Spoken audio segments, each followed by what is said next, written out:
Hurricanes, hailstorms, tornadoes, and wildfires. These are just some of the weather hazards that displace families and disrupt lives. Many of us are familiar with the scenes of devastation these hazards cause, and the recovery process for affected communities can take months, even years. In the most extreme circumstances, some may never be whole again.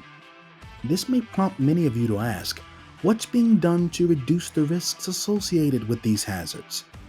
To answer this question, the Insurance Institute for Business and Home Safety presents the Disaster Discussions Podcast. Join me, your host, Armand Brody, as I sit down with professionals in the insurance, science, construction, and resiliency industries who will help us explore the intersection of these hazards with the built environment. We'll bring you in-depth conversations with experts from across the country and highlight how science is engineering real-world solutions for home and business owners to create safer, more resilient communities. Join us for these discussions every month. And to make sure you don't miss an episode, go subscribe to the Disaster Discussions Podcast on your favorite podcast app. We also invite you to engage with us on social media, to ask your questions, share your thoughts, and to learn more about the IBHS mission. From the Insurance Institute for Business and Home Safety, welcome to the Disaster Discussions Podcast, where we explore the intersection of weather and the built environment. I'm your host, Armand Brody, and we continue our special series as we release the podcast under some extraordinary circumstances to you this time. It's part 3 of our 4-part series from the Severe Local Storms Conference in Santa Fe, New Mexico. So here's the question. How much damage can severe winds inflict? The EF scale, the Enhanced Fujita scale, used for rating tornadoes, is one of the most familiar methods we use to answer this question. The only problem is it's incomplete. So join IBHS's Sarah Dillingham and Jim Ladue, who is the acting director of the National Windstorm Impact Reduction Program at NIST, to discuss the committee he chairs under the American Society of Civil Engineers that is working to improve and standardize the EF scale. They outline how various subcommittees are working towards the goal and what the future holds for its applications. So here it is, the interview with Jim Ladue and IBHS's Sarah Dillingham, part 3 of our series from the Severe Local Storms Conference. Yeah, thank you so much, Armand, for that introduction. So yeah, we're here in Santa Fe, New Mexico at the 30th Annual Severe Local Storms Conference. It's part of the American Meteorological Society Conference Series. And I'm joined here today by Jim Ladue. Jim, thank you so much for joining us today and taking your time out of the conference to be here with us. Yeah, it's a pleasure. Yeah.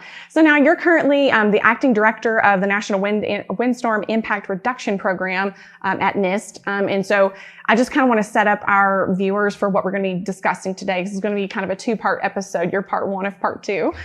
So we're actually going to be talking to one of your colleagues, Dr. Tanya Brown-Giamaica, who's also at NIST. And today we're going to be talking about some of the changes that we've been making in the EF scale in the way we measure wind speeds. We look at wind speeds. We know how destructive that can be.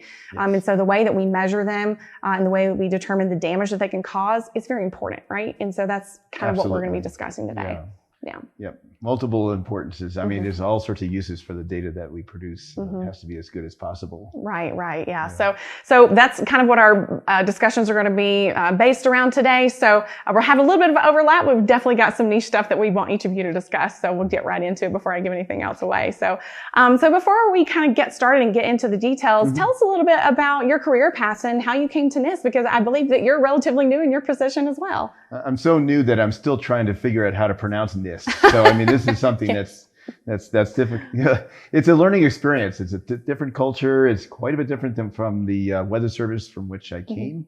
And I still have one finger in the weather service. So I'm like 75% in NIST and then, and 25% in the warning decision training division. Right. And, that's a division where we teach all the forecasters in the weather service how to issue warnings of all types. Very important. Yes, that's very important. Everybody comes through our doors before they sit in that hot seat. Right. And so I've been there for, oh my gosh, I guess for a long time. Yeah, I know. Hard to add up sometimes. I think so. It's almost 30 years. Yeah, I can't believe it passed. But I've been there, and I've actually worked in NESDIS, that's the National Environmental Satellite Data and Information Service, as a researcher before that. way back in the 90s. Yeah. So I've been there. I love my job at the training division. I mean, I can't think of anything better working with forecasters, teaching about severe storms, and also allowed to do different projects. And specifically, there's one big project that's still ongoing with the standards development. Yeah, and that's certainly what we're going to get into today. So and you're right. I mean, you do the work that you love and the time kind of flies by, and it's so important, right? Because the National Weather Service, they play an integral part in. And they use these measurements for winds that we're going to be talking about today with the EF scale, which a lot of people are very familiar with. So it's very important that we get that right training so that we're doing that on the most consistent basis that we can, because that ultimately affects how we look at past events and how we gauge what's happening in the future, especially with in regards to climate change and seeing how things have changed. We want to make sure that everything's kind of on one standard. And you know, any good warning system, you know, we have to verify the warnings, and we have to verify them with the best possible information. So that's something that I gained an interest in during the course of my time here at WDTD, which, you know, is the Warning Decision Training Division. And that a lot of that is also carried over to NIST as well, but some of the horizons kind of expanded in different directions as well. Right, that's great. So, well, so as we mentioned before, you know, we know how deadly and destructive winds can be. And you've seen that firsthand in performing damage surveys. You actually had mentioned you were just down at Hurricane Ian surveying some of the damage there. So I know we at IBHS, we're very familiar with the kind of damage that can occur from wind, whether that be straight line wind or rotating wind. So having a good standard, like you mentioned, and which ways that we can measure that is so important.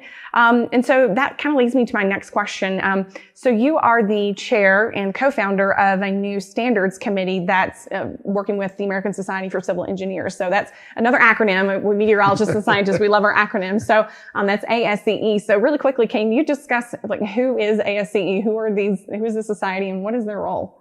Yeah, so the ASCE, and I'll tell you one thing, I'm still learning about that too myself. I mean, even after all these years, but you know, they're a organization of engineers.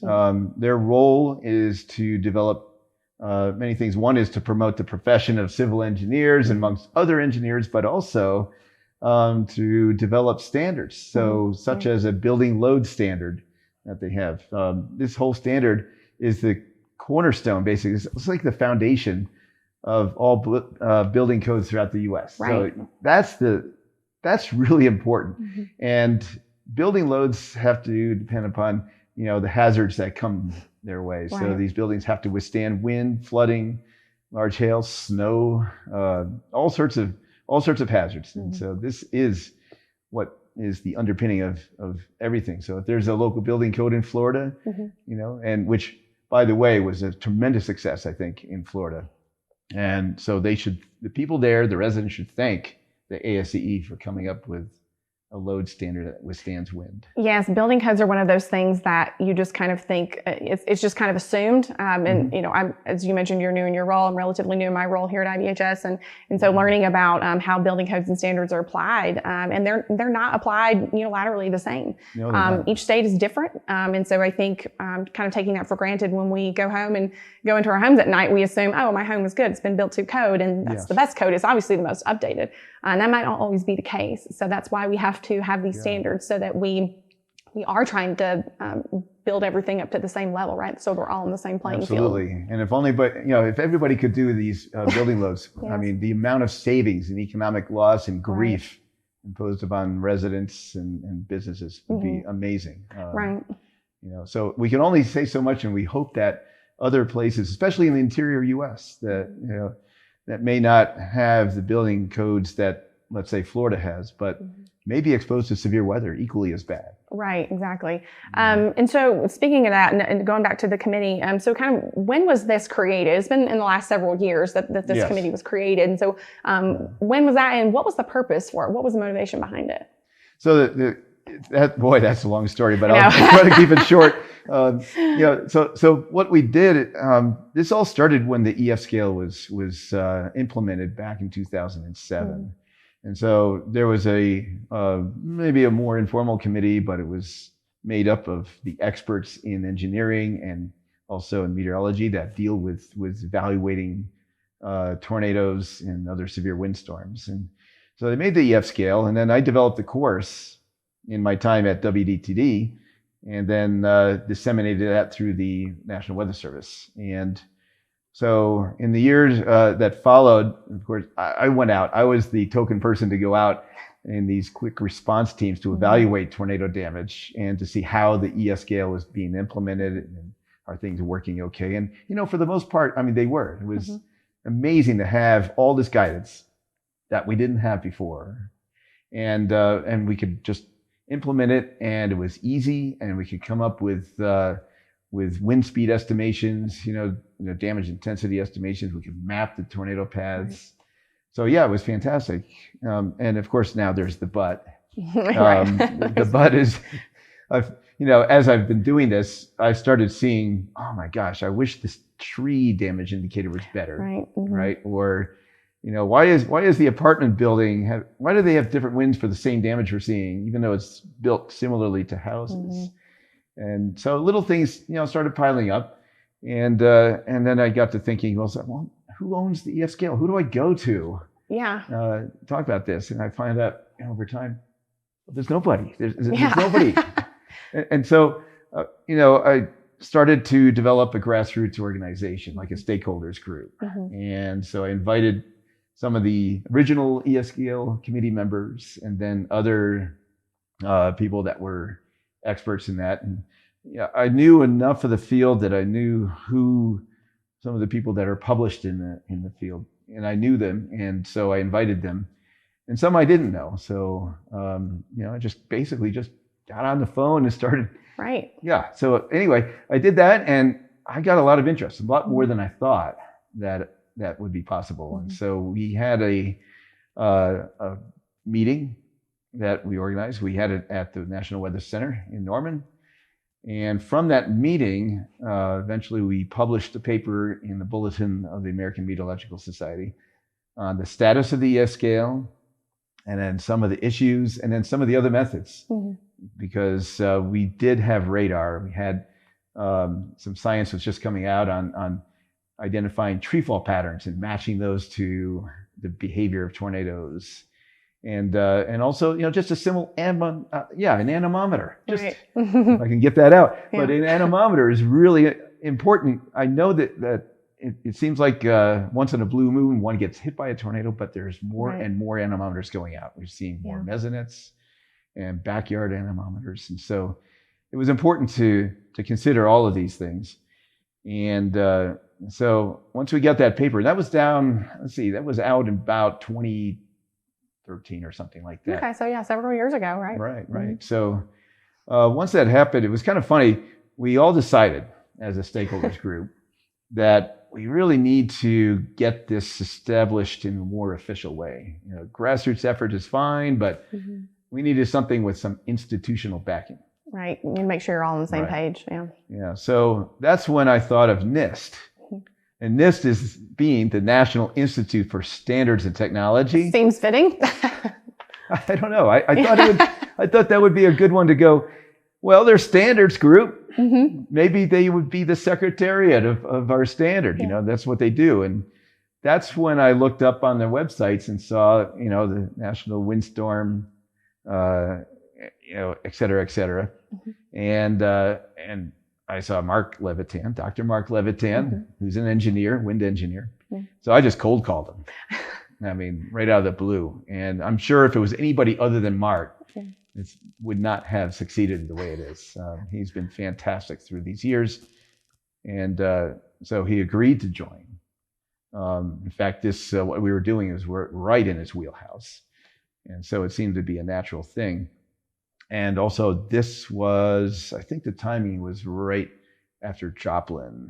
2011. So they were leading, they were leading a technical investigation of Joplin. There was, it was after the 2011 outbreaks, of course, which, was a huge watershed year for violent tornadoes that, it was a very costly year. And so with those impacts in mind, that came in, and that's when our first contacts occurred.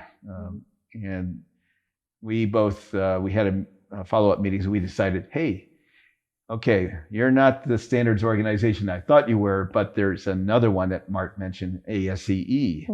And that's when, we started to work with the stakeholders group to develop, a sort of a charter, but also a proposal to bring forth to ASCE. And that timing, it took some time, right? So it was a couple of years, almost a couple of years. So it was 2014 by the time we made a formal proposal to ASCE, and unbelievably, they actually accepted it. Wow, that's great. Yeah. Yeah. So at that point, you're kind of thinking, okay, we found someone who owns this. Now we can really try and make some progress forward. And going back to something that you've mentioned about different methods of observing tornadoes and winds, we've seen that here and in some of the presentations that have been shown here at SLS. But my former career in broadcast meteorology, we've covered all these events and we've seen like the impact they have. But looking at these damage surveys and kind of waiting to see what that rating is going to be, it's very newsworthy. Yeah. Obviously, everybody wants to hear what that is. But I did remember some controversy back in, you mentioned the Joplin tornado, which obviously that was in EF5. We had the devastating year from April in 2011, that same year. But going back into like the El Reno tornado, that was one of these situations where the EF scale, that was our method for rating tornadoes there. But then all of a sudden we've got these radar observations and we're like, yeah, but we've got this other thing that but we're like this push and pull, right? Where we've got this other thing that can tell us more information about the wind speeds and actually give us a true measurement.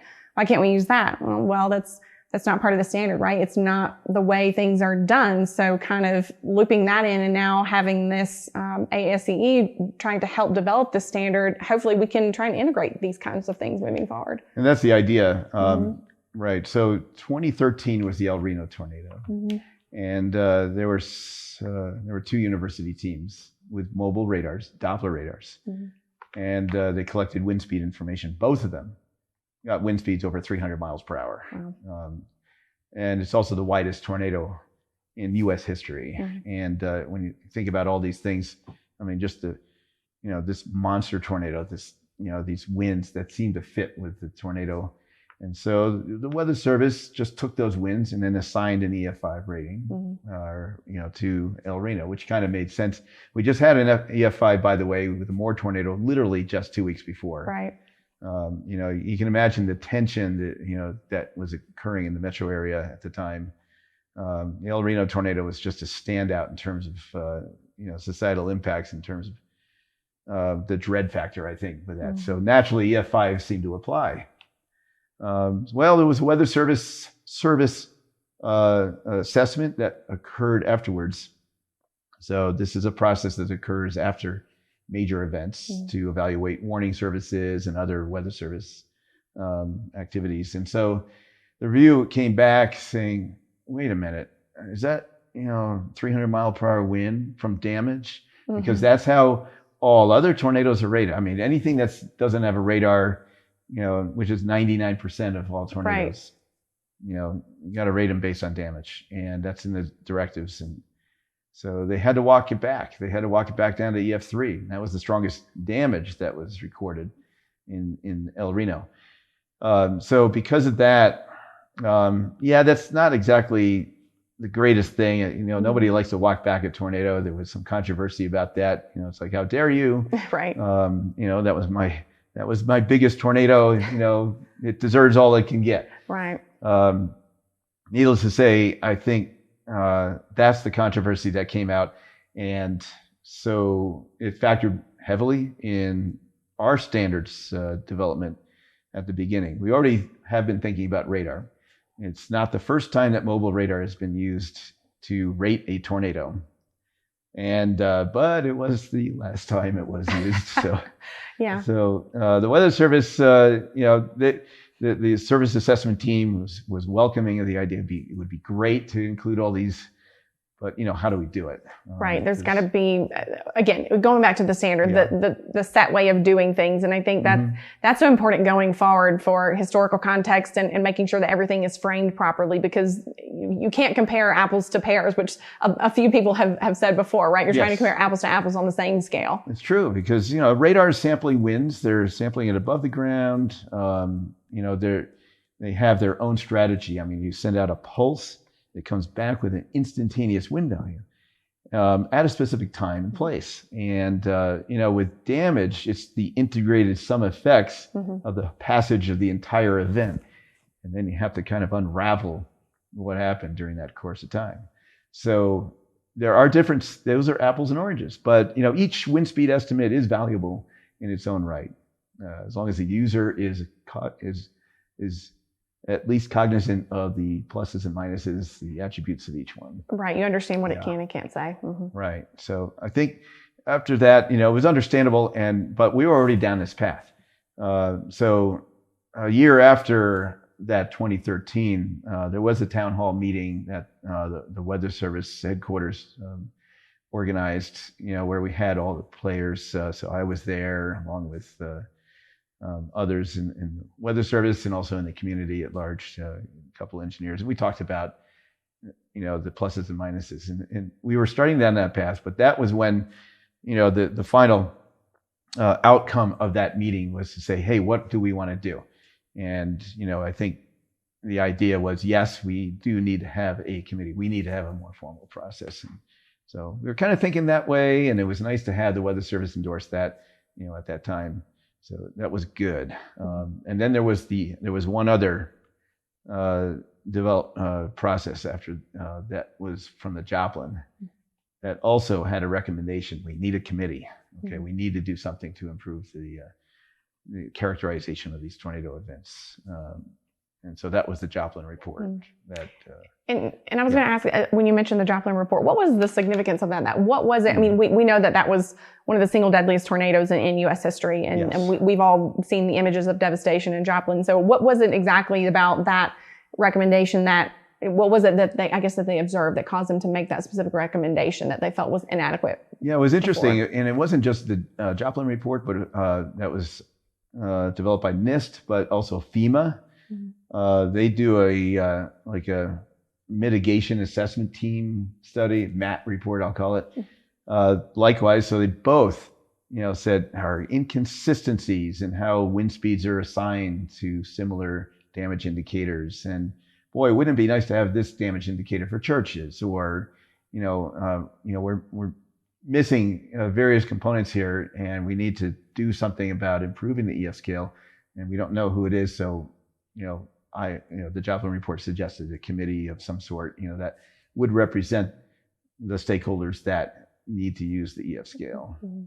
And we've talked about the EF scale a lot, but I guess some of the people that aren't actually in it and applying it might not know how it's structured. So really quickly, let's talk about that, because that's just something physically we're working on improving the EF scale. That's something that our next guest, Tanya, is going to be talking about. But just kind of outline our viewers how does that process work? We've got these degrees of damage and damage indicators. Yeah, that's a good question, because I did actually say damage indicators, and so I should explain this. So what we have is a scale that converts, let's say, wind speeds to a certain categorical rating, 0 through 5. Well, since it's a damage scale, we have to associate levels or degrees of damage, and we call it DOD for short. And we associate those with the wind speeds that are most likely to be responsible for producing that. And we have different damage indicators. We have 28 in the EF scale right now.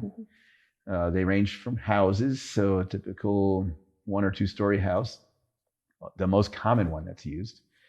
So that house would have different degrees of damage. It may start off with maybe there's a gutter or a shingle loose, and then the next level up might be part of the roof, maybe up to a quarter of the roof or something like that is torn off down to the decking, or there's a broken window, a door may have failed, and then it ascends up to the next level, which may include the removal of a large portion of a roof, and then maybe a wall or more have collapsed, and so this all goes all the way up until the total destruction of a house. And so each one of those has a wind speed range. We have a sliding scale for that wind speed range.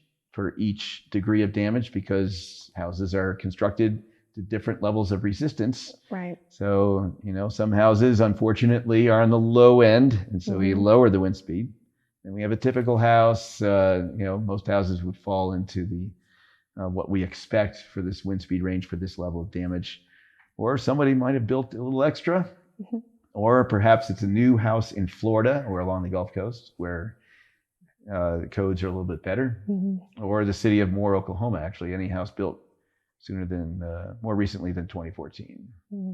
So we do this across the range of damage indicators. We have everything. We got auto showrooms to garage station, like gas station canopies, all the way up to warehouses and trees, poles, towers, just about everything. Because tornadoes don't always just hit a home. They hit trees, they hit all kinds of other things, and they happen in rural areas and suburban areas. Yes. So there's a lot of different things. So that makes sense when people are thinking 28 damage indicators. 28 damage indicators. Yeah, yes. and there are going to be more. Teaser, there's going to be more in the new update. That's going to be. We're going to add a couple more.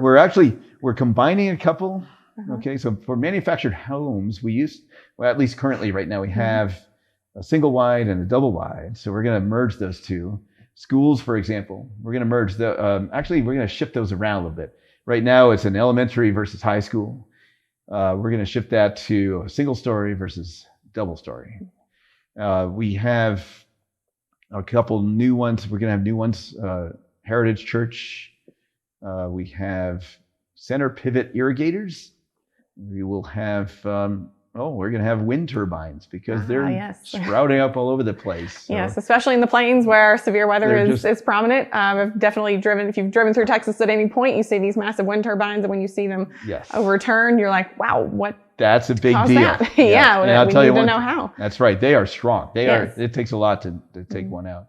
So we have that, and cell phone towers. They're out in the plain. I mean, we have a lot of things that are available where there's not much population density. And hopefully that will tend to fill in the gaps. So this is all proposed. We're still finally going through the balloting stages of the last few damage indicators, and we'll get those out there. The trees are a big thing. Right. All right. Previously, and what they're using now, there's really not much science behind them.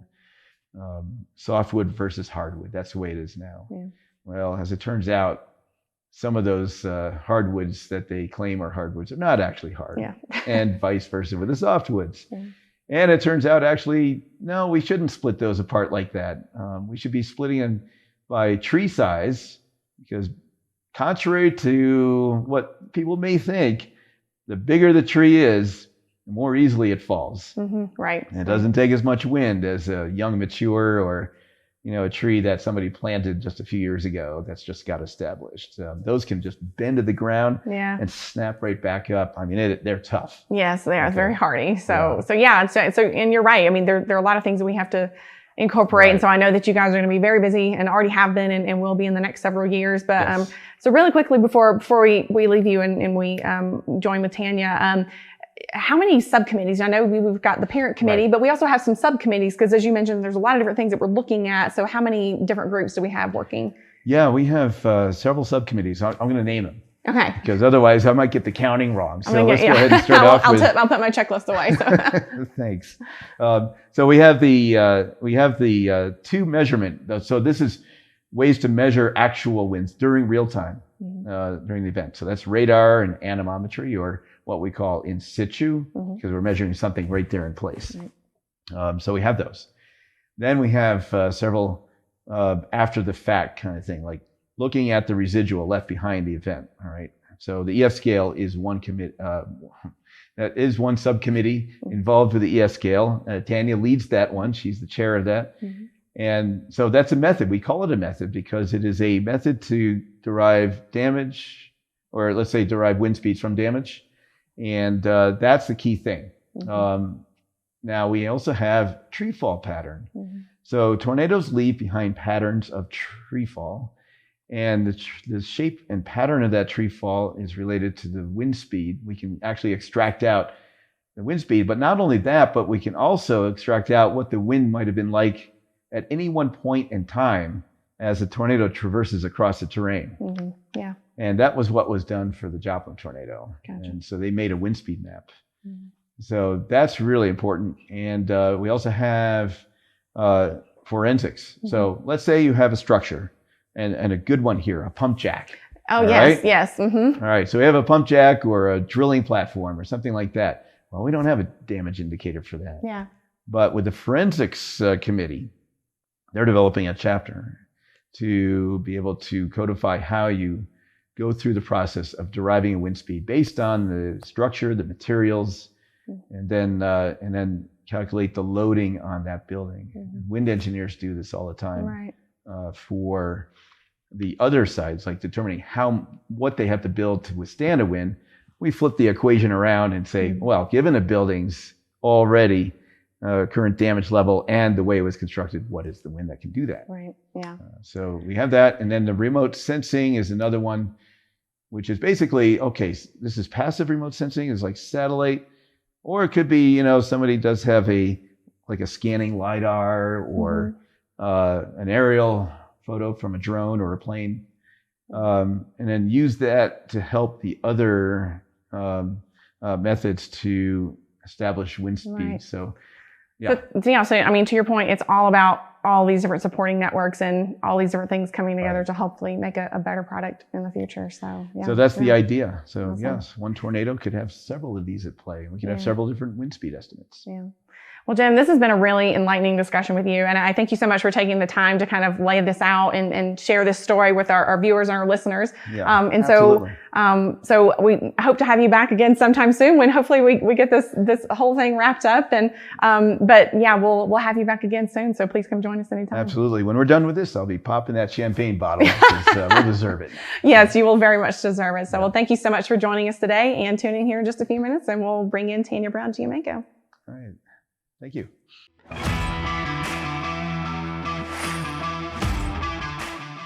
Thanks for listening to the Disaster Discussions podcast, an IBHS production. Subscribe to our podcast on your favorite podcast app, or watch the podcast on our website at ibhs.org/disaster discussions podcast and the Insurance Institute for Business and Home Safety YouTube channel. Connect with us on our social media pages on Twitter at Disaster Safety, Facebook at facebook.com/disaster safety, and on Instagram at IBHS_org. For more great content from IBHS, including ongoing research efforts happening in our facility, episodes of our podcast, and more, visit IBHS.org.